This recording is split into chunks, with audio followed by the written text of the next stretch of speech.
I think for everyone starting a company, the biggest challenge is just self-doubt because Yeah. like you don't know if Yeah. it's going to work and you're just doing something, especially at the start, you're not even paid and you're just Yeah. really doing this like day and night, 7 days a week, just thinking that it will work. So the vision is only you, yourself, and your dream and your vision. So I think that's the hardest part of starting a company. Yeah, and it's 100% true. It really is a really tough mental battle, but it's you're facing that kind of clock where yeah, at first you're not making any money, Mm. and but you're still spending money because you have to live, you have to pay rent, pay for food, and so you can watch your account dropping down, and it's very scary. But all right, hey Kim, welcome to my startup podcast. It's a pleasure to have you on. It's a pleasure too. Yeah, we haven't had the pleasure of meeting in person, but I saw you're working on some very interesting. Your business is a very interesting go-to-market oriented business, which is something that I'm trying to learn more about and get into right now. So it's actually fortunate that I did meet you. So yeah, Mm. but before we get into the go-to-market business, do you mind just telling me more about your background? What how you ended up in New York City? How you decided to get into the startup space to begin with? So originally, I am from Singapore. I Okay. started I started my fitness business there many years ago. I think 10 years. Then COVID came, so Yeah. the industry was impacted. So I had to shut down, and I got an MBA scholarship. So I moved to London and Paris. So during then, I started working with a lot of startups in Europe, and I got an opportunity to be in New York. So then I traveled between New York and London for the startups. So that is the reason why. And I really prefer the US a lot more. So I started to put all my energy into it because it's just a lot faster and it's more similar to where I came from, which is Singapore. It's like fast paced. Okay, yeah. Yeah, well, Mm. I'm glad that you're feeling at home here in the US and especially New York. Did you make that transition from more like fitness to tech? Was that during your MBA or when did that happen? Yeah, actually, I did transited right after my studies. I started as a product marketing consultant. Like most Okay. of my clients were directly with the founders, and I got a lot of referrals. So then I decided to start my own consultancy. So that was like 2 years ago. When I was doing my fitness business, I also did like the marketing stuff and everything myself. So it was transferable skills that Oh, I see. Okay. earlier, you know, it's just something I learned. Yeah, so you use your fitness marketing skills for the tech side, or startup side, go to market, and so the marketing skills that you used for your fitness business, did that involve a lot of like digital marketing to it? That was very similar. Like, I guess, were you marketing like physical in person services or also like an application for your fitness? It was also like software products, fitness software Okay.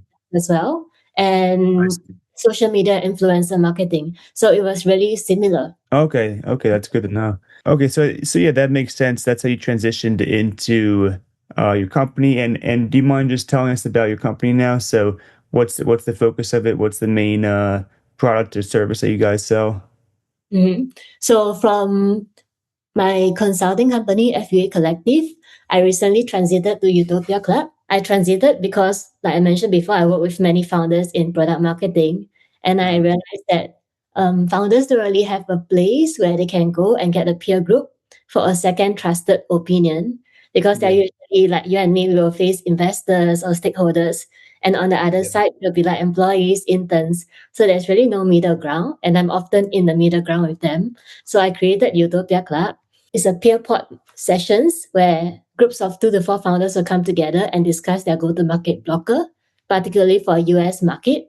And they will also I also bring in advisors that provide free sessions for our founders. And all the decisions mentioned in the pods like this in the meeting is recorded, documented, and anonymized.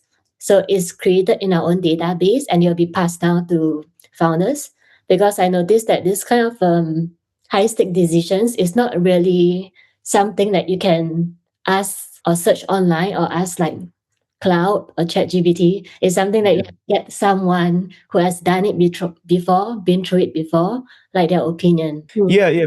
product validation is so important because it saves you so much time if you develop the product and you continue to spend a lot of time and money marketing it, trying to scale it up, but it's not really something that that's valid in the first place. Then you can spend a lot of time and money going down the wrong path. So yeah, product validation is definitely essential. And when you match people up with each other, are they meeting virtually or is it in person? For now, the start it will be virtually because Yeah.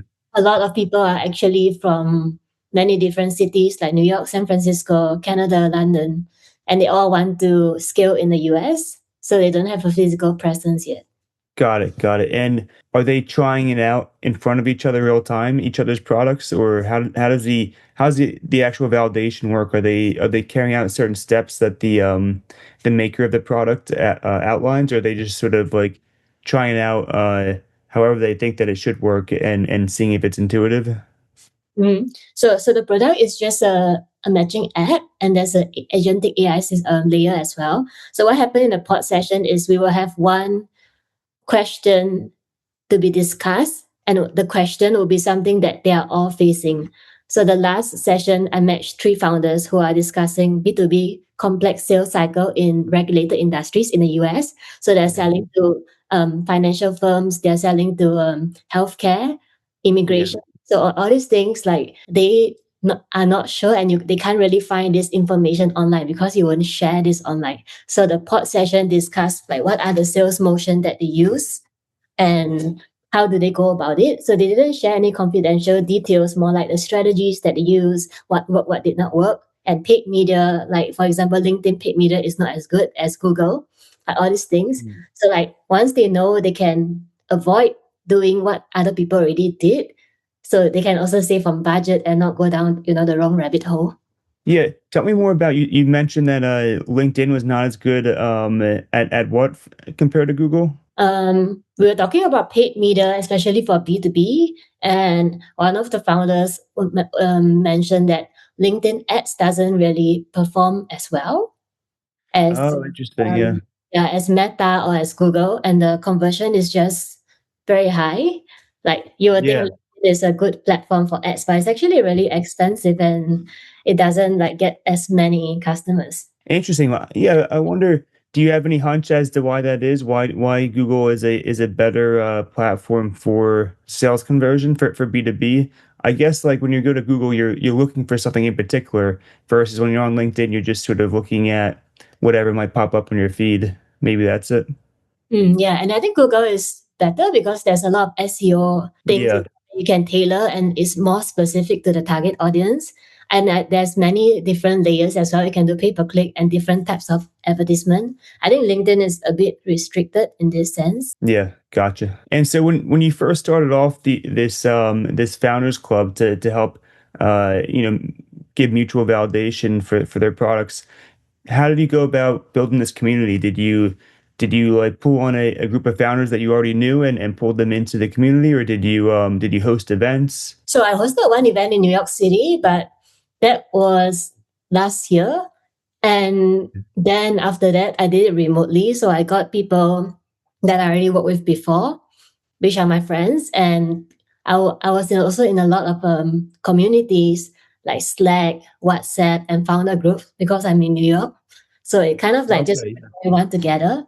And this idea is also quite new and interesting to people. So they are like, oh, what is it Yeah. about? So they are curious, to Okay, try. that's good. That's good. So it has some of its own draw to it. It markets itself. That's good. And did you have any kind of mentor, someone that brought you into the startup space, or was it really just, or maybe even when you first got into the fitness space, was there someone that mentored you? Because you said you learned a lot of your marketing skills there. Was there someone there that taught you how to market? Um, no, actually, I mean, I wish I had. I always wanted a mentor, but Yeah. it's not so easy to find a mentor. I feel, Yeah. especially like someone who can teach you like for free because that's how mentorship works. So I just Yeah. started trial and error, and from my mistakes, I learned and I apply. Because I Yeah. worked like 10 years, so I did a lot of mistakes, and over the years, I just kind of know. Yeah. Yeah, yeah. While it is always nice to have a mentor, it is there is something to learning firsthand because you can get advice from a mentor, and it can be very helpful, but you don't always understand why that advice is true. Versus if you try stuff firsthand and it fails, then you see, okay, that it's clear that didn't work because this critical part of it failed. You have a much better understanding of why that advice is good advice versus if someone just gives you that advice, you're not entirely sure why that's the right path to go. Yeah, for sure. Yeah. What's your ultimate vision for your company? Is it focused on bringing founders together and having and connecting them so that they can help each other? Is it more focused on the go to market eventually? Just growing that the level of clients that you have for go to market. I think it would be both. The first would eventually be able to provide founders with a tool, like agentic layer that can help them to build relationships, especially B2B relationships that they don't have time to manage because of so many noise. And if they're really busy and focusing on like building the company, they wouldn't have time to go for events, like how people Yeah. usually go. So like this is the main problem. And I feel even with AI, like relationships are more superficial now. So that's even more important, like Yeah. than build B2B relationships. So I think all these kind of pods and events that bring people together with a common problem, actually it drives a lot of trust and then it creates more opportunities. Okay. And so do you see your service then as not just like a tool or a way to assist with B2B sales, but kind of being like a main channel for people to bring in B2B sales? Yeah, it would be a main channel to drive more of partnerships, co-marketing and shared distribution. Because Yeah. all these partnerships, like for B2B company, usually it takes at least 6 months, like negotiation, Yeah. outreach, and all these things. But if two Right. founders already know each other, then it speeds up a lot. Yeah, absolutely. I found that makes a big difference if you've already happened to have spent that time getting to know someone, and that's why it's good to just create a network ahead of time. Like, don't wait to till you need to sell something, or you need investors, but to constantly get to know people ahead of time so that by the time you Mhm. need something, you've already known that person for 6 months, and so that there's that trust built there. So it's definitely good to get your word out there and to meet a lot of people ahead of time. Yeah, for sure. And what would you say? What kind of go to market techniques or structure of your services allows it to be at the forefront of like other go to market techniques or communities? I think most go-to-market, they focus on heavy outbound, like tools like Apollo and Clay, where they send a lot of cold emails to targeted ICPs and people. But for this community and club, I will focus more on inbound and building things that create inbound because we are already bringing in the people and the relationships. So we already create the opportunity to start some partnerships, shared distribution, or maybe some collaboration or affiliate marketing that they can partner together. So it's a new channel that we don't use outbound, that there's the normal traditional go to market. So I wouldn't say it's go to market, it's more like a new go to market way. Yeah, bring the market to you, right?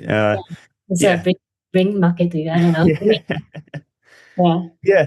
Yeah, no, I noticed when I host startup tech events in New York City, and what I noticed is that there's already a selection process that happens when the people show up to the event, because everyone there that you meet at the event, they're the type of people that would be willing to show up to a startup event, and they're there because they do have a startup background, and because they are looking to network with people, right? They showed up to the event because they are open to talking with people. So they're much more receptive. You have a much higher rate of having a good conversation with someone and making a good connection because they've already been selected for people that are open to that kind of thing. So it definitely makes a big difference to have people that are showing up to an event versus reaching out to people that might, not really Mm-hmm. care at all about what it is that you're talking about. So it definitely Mm-hmm. makes a huge difference there.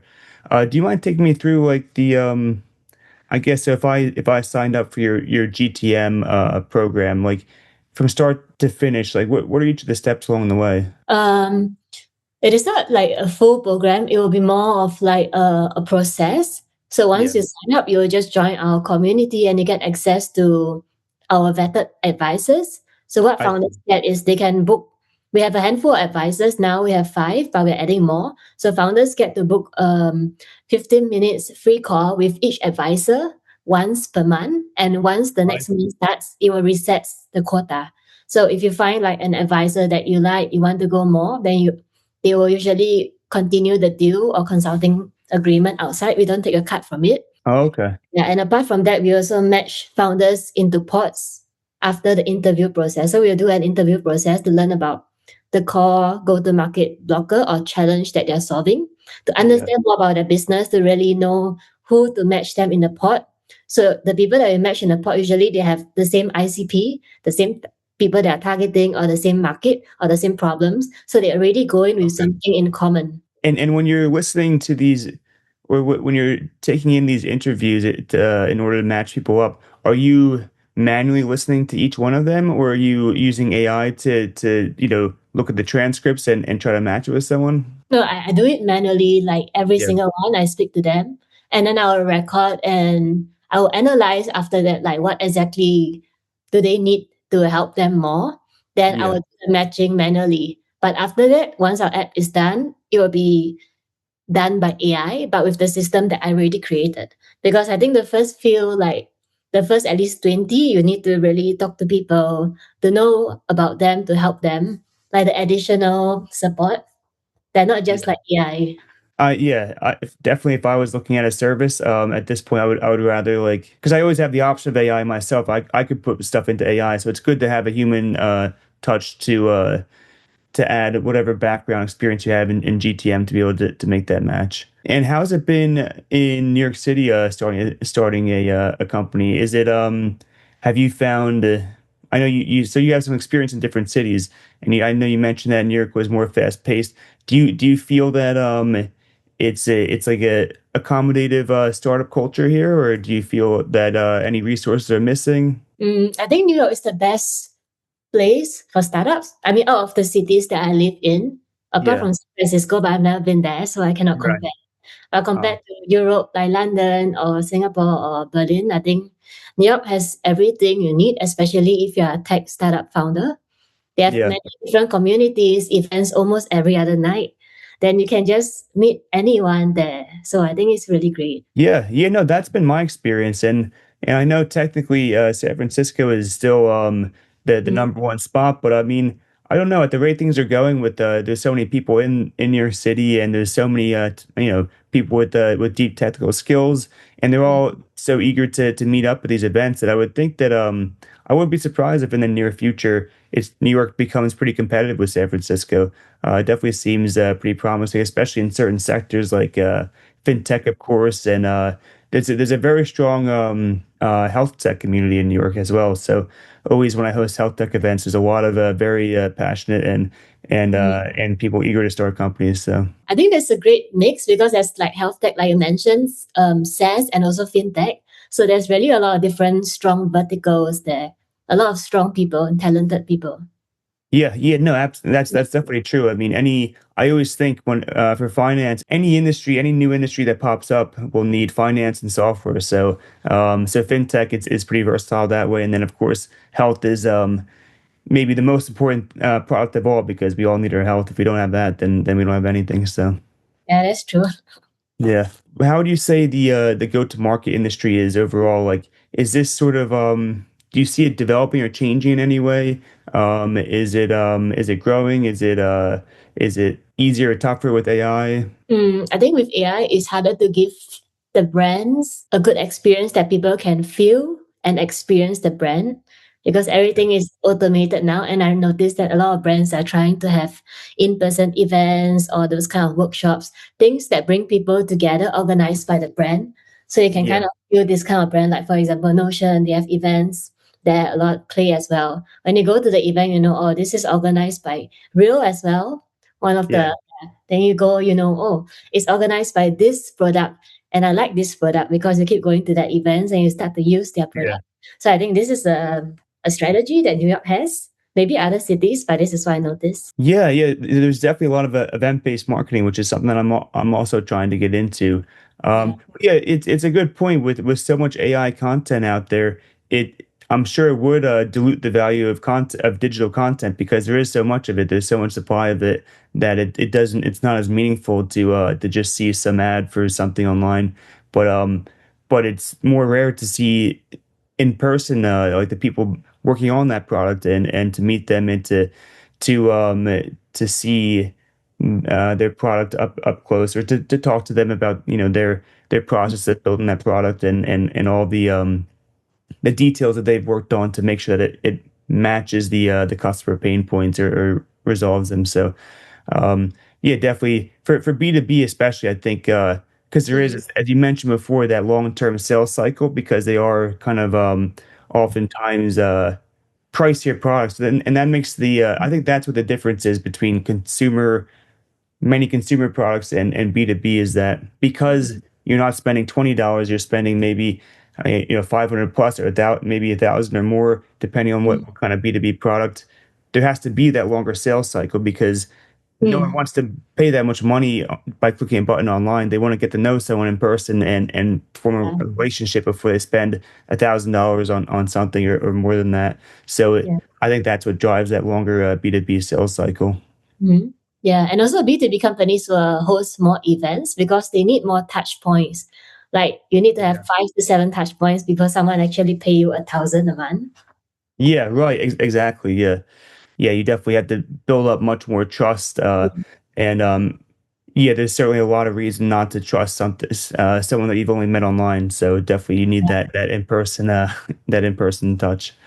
And what have been some of your biggest challenges so far? Are there any? I guess so. You grew up in Singapore. You since you're young, you learned English, right? Yeah, yeah. We learn English as our first language. Right, right. A roommate from Singapore, so I knew that he learned English since he was young. So, what would you say has been the biggest challenge? Has it had to do with you moving around and adjusting to a new culture, or is it more just the same similar challenges to what anyone faces starting a company, just finding that product market fit and starting to scale up? I think for everyone starting a company, the biggest challenge is just self-doubt because Yeah, like you don't know if yeah, it's going to work and you're just doing something, especially at the start, you're not even paid and you're just yeah. really doing this like day and night, 7 days a week, just thinking that it will work. So the vision is only you, yourself, and your dream and your vision. So I think that's the hardest part of starting a company. But once you get past that, like you jump over the fence, then it gets a bit better, especially with external validation. Yeah, and it's 100% true. It really is a really tough mental battle, but yeah, it's you're facing that kind of clock where you're not at first you're not making any money Mm. and but you're still spending money because you have to live, you have to pay rent, pay for food, and so you can watch your account dropping down and it's very scary. But I think you have to lower your standards, like not compare yourself too much to say your friends that are not starting a company. Yeah, maybe they're making lots of money, but I mean, you don't need to be able to afford like luxury items or anything like that. So you really don't need so much money for several years to get by. And Mm. so if you keep that in perspective, don't raise your standards to the same as people that are working professional careers, not starting a company, then you can sort of have a stronger mental composition to outlast that runway. So till you get off the ground. So Yeah. definitely keeping things in perspective helps a lot. Hmm. Um, and if you were to pass on something like that really gave you a lot of value in your startup journey, that would save someone else a lot of time if they're starting a company, they're breaking into the startup space. What might that be? Mm. I think it's learning from people, especially learning from people who has been through the route before. Like at the start, just do it for free because I started my career doing things for free as well, and I just Yeah, got more referrals after that, and I learned from the free work a lot actually, like internships, yeah, like paid jobs, and then I bring the experiences to the next one where I get a bit more pay, and then I just get more and more and more and start building yeah, from because like you have to get some testimonials or references from people as well. So I think that's the most important thing because if no one can confirm that you're doing a good job, it's hard to show the proof. Yeah, that's a good point, and that's even I'm glad that you gave that advice even to myself right now because I'm trying to for my events that I host in New York get some sponsors, and it's yeah, there's a which makes sense. There's a sales process. It takes some time to get people to sign up. Um, but yeah, maybe I should offer like a free slot at first so that they can see the benefit of it firsthand, uh, and see that there's potential to convert some of the attendees at my events into customers. And Mhm. yeah, that's a good point. I'll have to keep that in mind. Yeah. So what's the more common case for when you're assisting someone with go to market? Are they mostly launching a new service, like they already have services out there or products out there, and then they're launching a new one, or is it more like this is their first service, and they're trying to get the word out there, so they don't have an established brand yet at all, but they're just trying to break in there. Most times it will be consultancies or service-based businesses Yeah. pivoting into SaaS or software, like because of the economy and the industry changes with Yeah. AI. And another one would be rebranding or launching a new product, especially in a new market. For example, they are in the UK, but they're not in the US. Or they have like services, so they're launching into a product and dropping the services. So different things. But most times the commonality is they don't have any presence in the current market. Okay. Yeah. And so when I think about it, I guess did you go through a similar thing yourself when transition or when so you had the go to market business and then now you're also introducing the Utopia community. Was that kind of like your version of introducing an additional product and trying to yeah, bring that to market? And how did that go? Mm-hmm. But right now, I'm more focused on Utopia and building out the community because product marketing and go to market is what I already do for my current clients. And I Right. think it's something that people will need more. And what they need is not me selling them my services. What they need is another perspective, another opinion from a peer. For example, like you getting another advice Yeah. from another person who has done that before. Because if I'm telling you this, I'm just trying to sell you something. But if you Yeah. hear from someone who has been there, he has been there, done it before, then something you can trust. So really to build up the trust so they can continue the growth by partnerships or co-marketing and expand like different categories for their business. Yeah, yeah, it definitely makes a big difference to have someone that's directly in that same niche as you. And I always think that I mean it's always good to take in advice, but I give a lot more weight to advice from someone that is working on the exact same problem Yeah, or space, and yeah, they've just done it today or yesterday. Because the further they get away from that space, and the longer ago that they worked on it, then the less relevant their advice is. And it's okay to listen to it, but you really don't want to give it too much weight because things do, especially today, change so quickly that it really needs to be someone that was just working on it and the same space as you. Otherwise, really the advice may not be relevant, or at least it may not directly map on to what you need to do. yeah. And especially now with AI and like the advancement of AI, like playbooks in the past and advice in the past is already in the past. Like Yeah, things oh yeah, yeah, fast. Like you cannot use a playbook from last year or even January. Like things change so fast.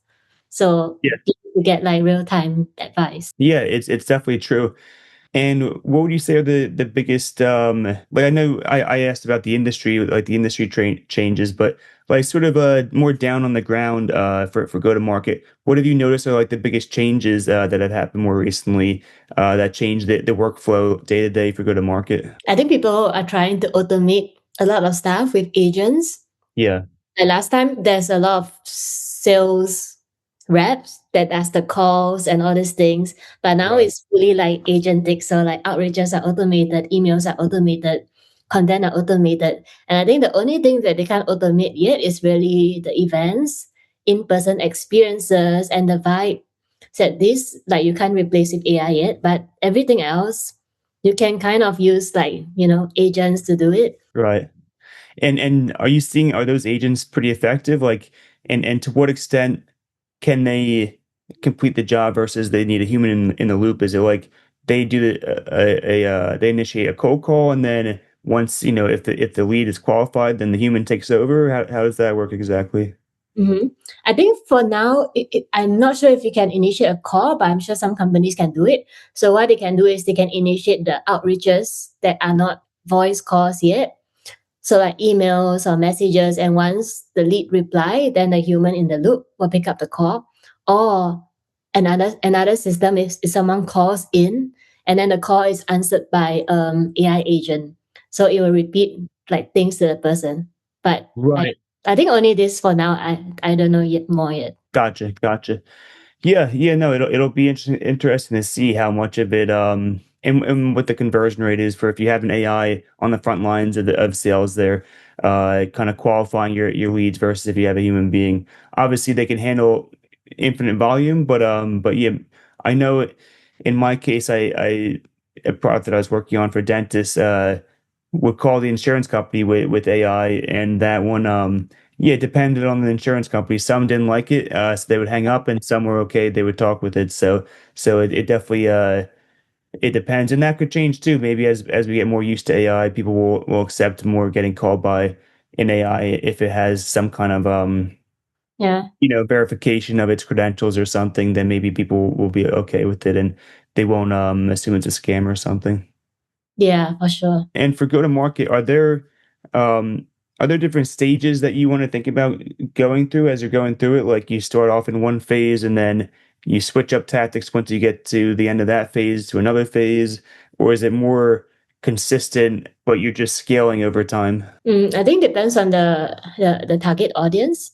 So if Yeah. it's B2B, it will take long, like maybe at least 3 to 6 months to build up the relationship and the rapport. So that is already like one cycle and one phase before any conversions even happen. And B2C is a lot faster.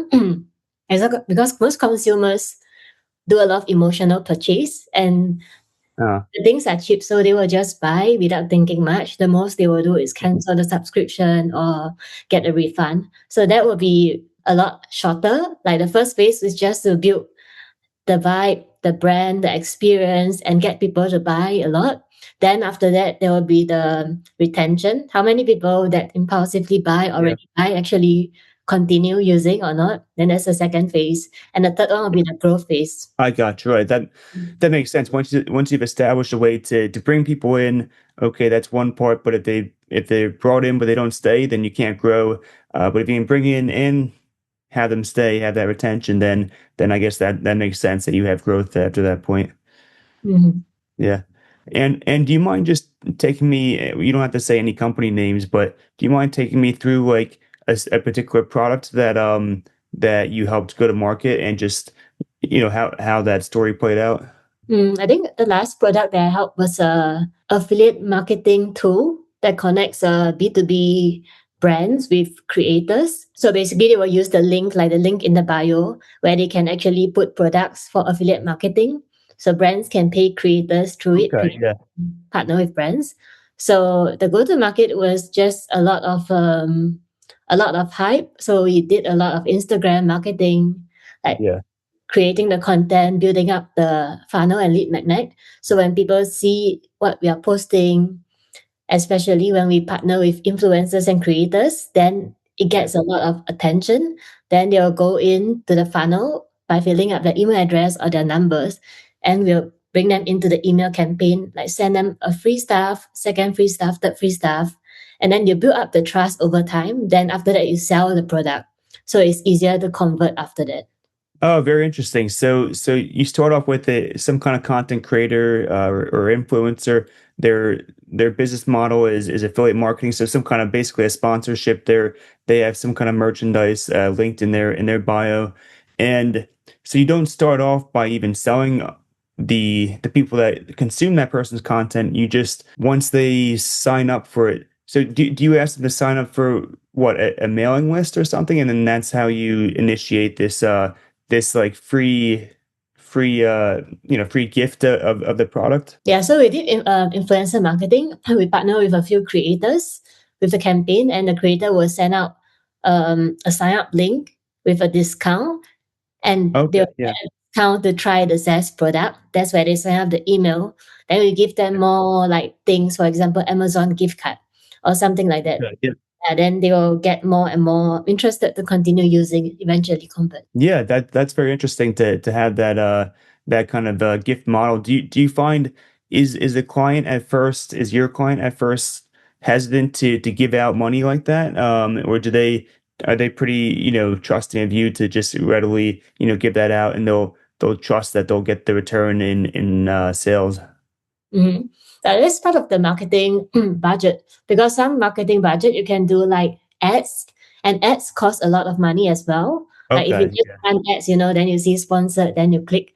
But we did it another way, like because it's a affiliate marketing program, we did affiliate marketing with creators. So it's I directly the audience already. So the budget goes into that instead of running ads. Because like if you were to see someone real life that you have been following to talk about the product, then you already have the trust. So it's kind of easier to convert. Yeah, that's a good point. It's not really like you're asking much of them because there's always going to be a marketing budget, and this is sort of a more efficient way to do it because you've already found your exact target audience because they're the people that are fans of that influencer. Mhm. Yeah, that makes me think a lot about. I mean, right now I spend money on ads for my events or yeah for my events, and it probably would make a lot more sense if I had some kind of tech influencer, Yeah. advertise my my events rather than pay for ads, which may be advertising to all sorts of people that might not even be that receptive to tech events, and so that's a good point. Mm. And how do you so say if I did want to do that, how do you even go about reaching out to an influencer and becoming their affiliate? I mean, are they pretty open to it because they're just making more money, or is it tough to get the right influencer for a given product? How do you know who is the right influencer for a product? Mhm. So usually we don't go for the super big one like 1 million and above. We go for micro influencers, which is around Yeah, like 10K to 50K, if I don't remember wrongly, like less than 100K. So those yeah, are the smaller ones, or maybe even 8K, because the smaller ones will build a closer relationship with their followers, because they are right. not so far. Like if someone is 1 million, you will think, oh, I can't relate to the person. It's like on a pedestal. Yeah, It's like, so if yeah. someone is like what, maybe 10K, 50K, when they say something or they promote something, you will trust a bit more because you're not so far, the gap is not so high. Yeah, yeah, it is more intimate. And do you find is that better for both B2B and consumer or just B2B? We did both before, but I think it depends on their content actually, not as much for Yeah. the following. So the type of Okay. content they post, if it's educational content, I think B2B is better. If they post more like lifestyle, personal content, I think B2C is good. What was that? Like live stuff you said? Yeah, like if they post only like educational content or business content, then they associate more with like B2B because they are already positioning themselves as a business. But if they I post see. like, vlogs or talk about their life and all these things, it brings I people closer to them. So like for B2C product, it works better because you know them as a person, kind of. Yeah, right. You see them as like a maybe a fellow consumer or yes, you're part of it.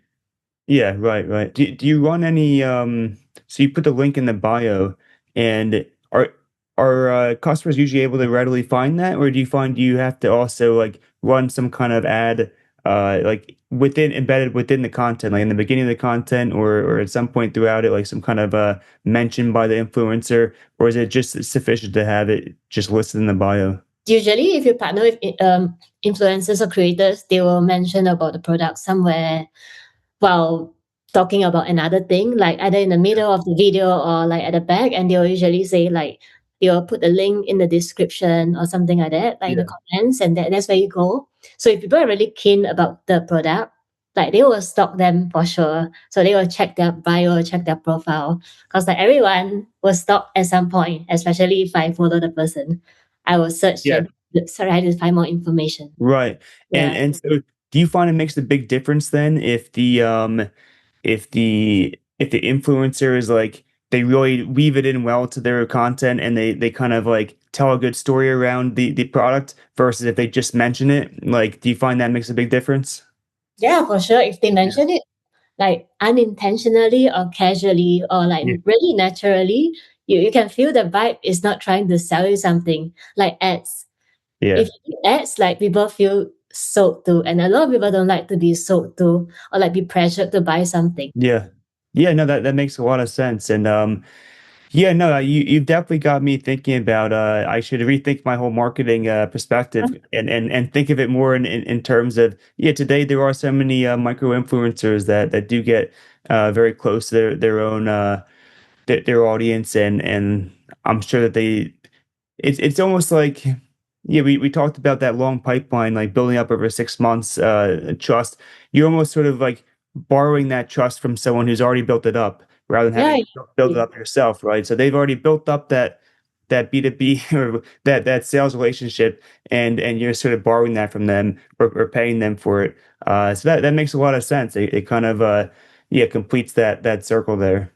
Yeah, and also people trust people like a lot. So if like people buy from people, like even on LinkedIn, like if you post on your Yeah. company account, it won't get as much as compared to you post from your own account because they follow you as a person. Yeah, yeah, no, that trust really does go a long way, and it's almost like I imagine some people just buy something because they want to support that influencer that they like. You know, if there's someone that they admire, they just want to be on the same team as that person, right? And be part of part of their group, their community, be an active supporter. So that definitely makes a big difference versus just talking to some random person that's trying to sell you something.